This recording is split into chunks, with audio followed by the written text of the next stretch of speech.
السلام عليكم، ازيكم عاملين ايه؟ يا رب تكونوا بخير. النهارده بقى جولة في شقة اختي ايناس حبيبتي، يا رب كده تكون سمعاني وتشوف الشقة ويعجبها تعليقي بصوتي. فيلا بينا كده نصلي ونسلم على سيدنا محمد، وقولوا لي رأيكم فيها ايه، وقولوا لي الشقة حلوة ولا لا. هي اكيد هتعجبكم قوي قوي لان انا عارفة ذوقكم هو الذوق ده. يلا كده نصلي ونسلم على سيدنا محمد ونبدأ مع بعض. شايفين بقى كده ده على باب الشقة او من ورا باب الشقة على طول. بسم الله ما شاء الله لا قوة الا بالله. انا بحب شقتها جدا جدا ومرتبطة بيها نفسيا قوي، وسبحان الله بتفكرني بذكريات حلوة قوي. يا رب يا نوسة تكوني بتتفرجي على الفيديو، وان شاء الله كده كلميني وقولوا لي رأيك ايه في تعليقي على الفيديو او على التصوير بتاعك. بصوا هنا كده، تعالوا كده ندخل على الشمال على المطبخ. خلاص كده دخلنا من باب الشقة، هي الشقة دوبلكس. فتعالوا كده ندخل على الشمال.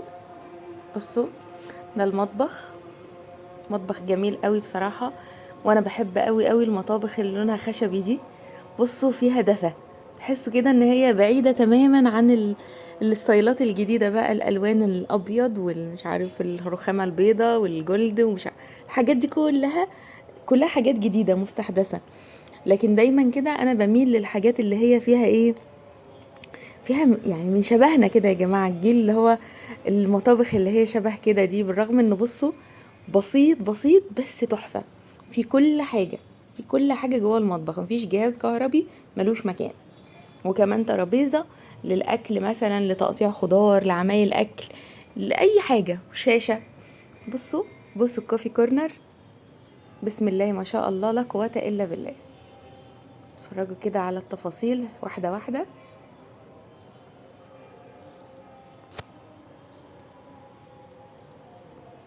الشيف والسكاكين، الرخامة السوداء من الرخامات المحببة قوي لقلبي، بحبها جدا. يمكن كمان اكتر من الرخام الابيض. الرخام الابيض طبعا اكيد شيك وحاجة يعني جميلة قوي وغالي طبعا، بس انا بحب الرخام الاسود جدا. اهو ده البوتاجاز البلت ان بتاعها، واللي وراه دي بقى القطاعات بقى والحاجات اللي هي بتبقى على ايدك دي على طول. ادي كده الاضاءة بتاعة المطبخ، ممكن تكون مش قوية شوية بس لذيذة يعني، حلوة يعني في الإضاءة الطبيعية يعني، أو بدون تصوير هي كويسة ومأدية الغرض يعني. الحوض وكل تفصيلة ما شاء الله. والتوابل، بصوا التوابل اللي على الحيطة دي برضو. أنا كنت حابة أسكت خالص معلقش عشان تتفرجوا كده انتوا بنفسكوا، بس الواحد تقريبا بقى الرغي بقى أسلوب حياة. لو عجبكم الفيديو ما تنسوش تحطوا لايك بليز يعني، وتشتركوا في القناة وتفعلوا الجرس على الكل علشان اعمل لكم فيديوهات كتيرة حلوة كده ودعوة حلوة من قلبكم. بصوا بقى، الله اكبر الله اعظم. ان شاء الله الفيديو ده ينزل لكم النهاردة، هحاول ارفعه لكم على طول النهاردة على القناة. الله اكبر الله اكبر. بصوا هنا بقى طلعنا من المطبخ خلاص، المطبخ كان على شمالنا، مشينا في طرقة صغيرة كده شوية، وبعدين الريسبشن تحت والاوض فوق. يعني الريسبشن بالمطبخ بحمام صغير كده تحت، والباقي بقى الاوض والليفنج وكله فوق. بصوا هنا بقى هي كانت بتفرج بقى كده. بصوا بتورينا بقى ايه الاضاءة. هي بتشتغل كده بالريموت، الاضاءة اللي في السقف دي، واللي هو الان سي ده ولا السي ان سي اسمه ايه. بصوا بقى بيقلب الوان وبتاع. أنا طبعا بحب جدا جدا الاضاءة الورم دي او البيضة، بس برضو في اضاءة تانية كده مختلفة هتشوفوها دلوقتي. كل زرار من دول هو سيستم كده متجمع كله في الريموت، تقدري تشغلي منه كل حاجة. حتى بيت النور ليه زرار، اللي هو الخشب ده او الان سي ده ليه زرار. كل حاجة كده ايه ليها زرار تقدري تتحكمي فيها. ده غير طبعا النجف كده كده بيشتغل من الزراير اللي في الحيطة. هنا في الاول كده على الشمال السفرة، وفوقها النجفة الفانوس النحاس دي، واخدة من روح السفرة متطعمة بالنحاس، فالنجفة واخدة منها. وكمان الانتيك اللي هم على البوفيه هتشوفوهم دلوقتي برضو من النحاس، فتحسوا كده ان كله جو واحد. ما شاء الله. ادي النيش مترتب برضو ومتلمع ومتنظم.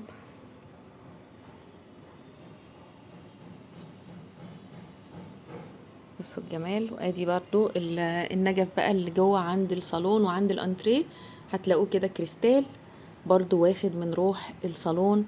تحسوا ان كل حاجة لايقة على بعضها، يعني السجادة ماشية مع الصالون ده، مع المفرش، مع النجفة اللي فوقها. تبارك الله.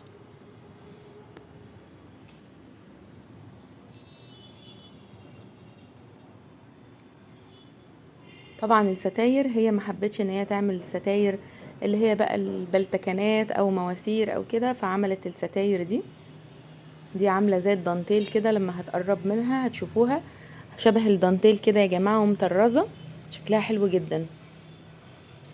ودي كده قطعة كده كنبة كده صغيرة محطوطة في الجزء ده جنب الشباك. ممكن مثلا يتقعد عليها، مثلا يتشرب عليها حاجة، تقعدي تعملي تليفون عليها، تتكلمي مثلا، او تفتحي الشباك وتبصي بره منها. فحلوة كده، تحسوا ان هي لوحدها كده ايه، في جزء منفصل. وهنا بقى الصالون، الانتريه قصدي، مع ورق الحائط اللي واخد من روح القماشة. القماش لو قربتوا منه هتحسوا ان هو في حاجة كده زي مثلا ماشي الجو بتاع الحيوانات شوية، مع السجادة اللي هي برضو ماشية مع الجو ده، كأنها جلد اللي هي النمر او كده. برضو الورق الحائط كده، كل حاجة برضو ايه يعني محاولة ان يبقى فيه ايه ماتشنج كده بين الحاجة كده، تربط مع بعضها على قد ايه ما بنقدر. بصوا كده، ادي النجفة بتاعة الانتريه والصالون والجزء اللي جوه ده، وادي السفرة. قولوا لي بقى رأيكم لحد كده ايه. لو لحد كده لسه ما نزلتيش حطيتي لايك، يبقى الفيديو مش عاجبك. فاتمنى منكم كده لو عجبكم يبقى تنزلوا تحطوا لايك للفيديو وتشتركوا في القناة عشان يوصل لكم كل جديد. ده بقى التويلت اللي تحت، او اللي هو بيخدم على الدور الارضي او الدور الاول قصدي. يعني انا قلت لكم ان الشقة دوبلكس اهو، في كل حاجة برضو. وينفع طبعا كحمام للضيوف، نضيف ومتنظم، في كل حاجة.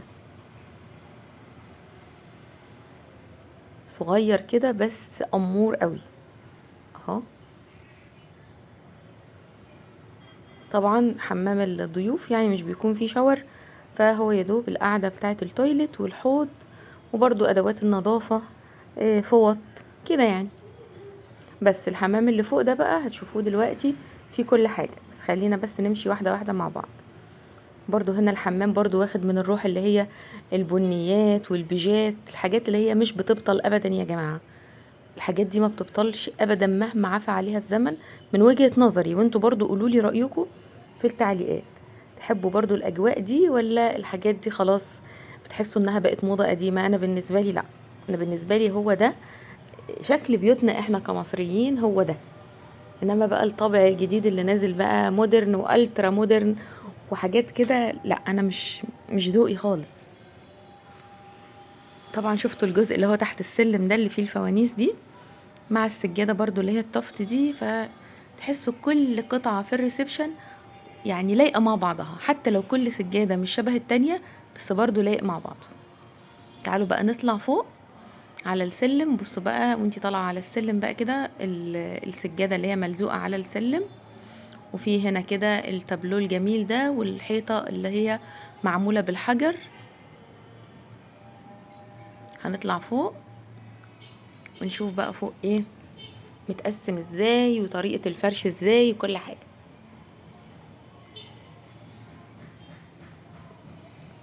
يا رب يا ايناس تكوني بتتفرجي على الفيديو ويعجبك تعليقي، يا رب. انا هبعتهولك بقى على الواتساب واقولك تعالي اتفرجي على الفيديو، تعالي شوفي شقتك، وانا اللي بعلقلك عليها. طبعا يا جماعة الغرض من الفيديوهات اللي هي زي كده، ان احنا مثلا بنعمل جولة في شقتي، جولة في شقة اختي، جولة في شقة صاحبتي، جولة في الشقة، في اي شقة عموما، هي ان احنا مش استعراض.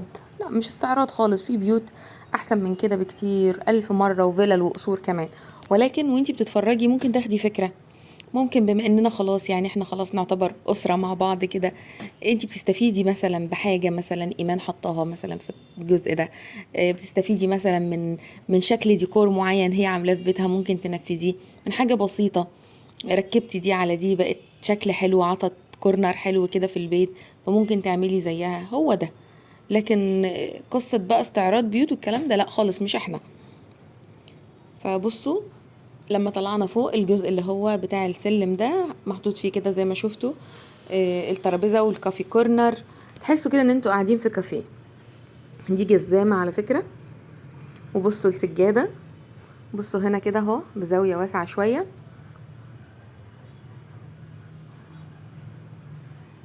ما شاء الله لا قوه الا بالله. تحسوا كده حاجه هاديه ورايقه كده. يعني ممكن تعملوا بقى القهوه وعلى الكراسي والترابيزه دي تتشرب كده كانك قاعده في كافيه. ندخل بقى على الأوضة اللي على اليمين على طول، دي أوضة الليفينج روم. بصوا هادية كده برضو لذيذة. بصرف النظر بقى عن الأشكال اللي على الحيطة دي اتخطوها معايا، ولكن هي كلها في المجمل صدقوني، وفي الحقيقة طبعا أجمل وأجمل. وبرضو الستاير نفس الستاير اللي تحت، اللي هي الستاير اللي بتتشد دي أو بتتسحب دي. مفيش ستاير خالص خالص على بلتكنات ولا مواسير في الشقة كلها، ولا فوق ولا تحت. كل الاعتماد كان على دي. حلوة وسهلة وبتتمسح كده، بتبقى نظيفة ورايقة، وتحس كده انها بسيطة كده على الحيطة. يبقى كده الركنة مع المرجيحة مع التلفزيون والبلكونة، يعني قاعدة حلوة كده ورايقة. السجادة برضو واخدة من روح كده الكوشن اللي على الركنة. برضو قولوا رأيكم في التعليقات. تعالوا بقى نقفل الأوضة دي وندخل بقى على الأوضة اللي بعدها، أوضة النوم. بصوا بقى، بسم الله الرحمن الرحيم. ادي الأوضة اللي هي الرئيسية. طبعا لو انتوا بقى مركزين معايا من زمان هتلاقوا ان دي قريبة قوي قوي من الأوضة بتاعتي اللي كانت قبل اللي هي عندي دلوقتي، قريبة قوي قوي منها، يعني يعتبروا فيهم روح كبيرة قوي من بعض.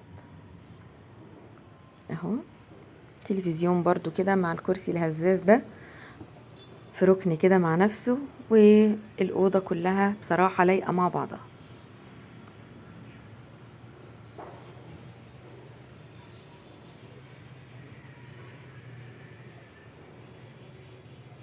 أرضيات باركيه، الدنيا كلها كده بصوا ما شاء الله لا قوة إلا بالله. ورق الحائط برضو بيديكي طابع كده دافي وحلو، خصوصا في اوض النوم. بصوا تحسوا ان الاوضه دافيه. برضو الستاره، كومودينو، الاباجورات اصلا واخده الروح اللي هو قديم شويه كده بالنحاس، فلايقه جو الاوضه كله ماشي مع بعضه. كمان الاوضه برضو متطعمه بالنحاس، فلايقه مع الاباجورات والنجفه وكل حاجه. والكوفرتا اللي في كل بيت، مين بقى ما عندوش من الكوفرتا دي؟ اكيد ما فيش، كلنا عندنا الكوفرتا دي. اهو هنا كده الجزء بتاع الكرسي ده حاطه تحته كده سجاده مدوره صغيره علشان الارضيات ما تبهدلش يعني. وادي السجاده برضو اللي هي بتاعه الاوضه دي على قد السرير كده بالظبط، يعني محطوطه، السرير محطوط وهي داخله جوه السرير كده، معموله كده اصلا، يعني عامله زي حرف اليو كده او مربع كده، بتدخل يا دوب، يعني هي مش داخله تحت السرير، لا هي داخله كده في يعني ما بين السرير والسرير كأنه فوقيها، لكن هي مش تحت السرير. ودي أوضة الأطفال. بصراحة يا جماعة أنا حبيت إن أنا يعني من حبي فيكو حبيت إن أنا أنقل لكم الفيديو ده. وطبعا يعني نفسي نفسي نفسي تعلقوا عليه تعليقات حلوة وإيجابية، وربنا يا رب يفرحكم، وإن شاء الله كده يبقى عندكم أحسن من كده واللي يقدر يجدد حاجة ولو بأبسط الإمكانيات يجددها. صدقوني التجديد ده بيفرق جدا جدا في الراحة النفسية.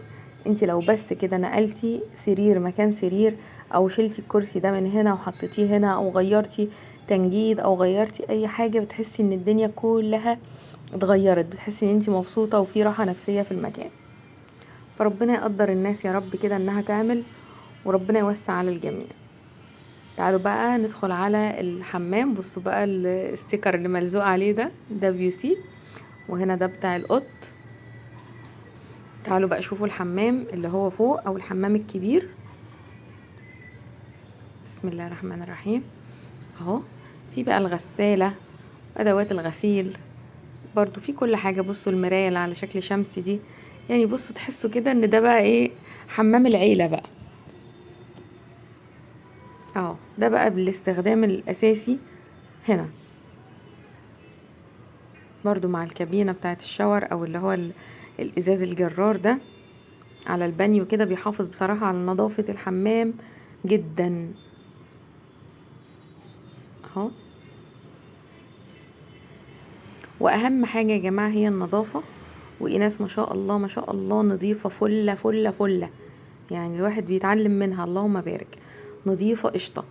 فده كده الحمام، ويعتبر الشقة من فوق لتحت كده اتصورت. قولولي برضو رأيكم، لو في أي تعليقات اكتبوها، لو في حاجة حابين توجهوها، مثلا تغير حاجة تحط حاجة، طبعا أكيد انتوا على دماغنا من فوق.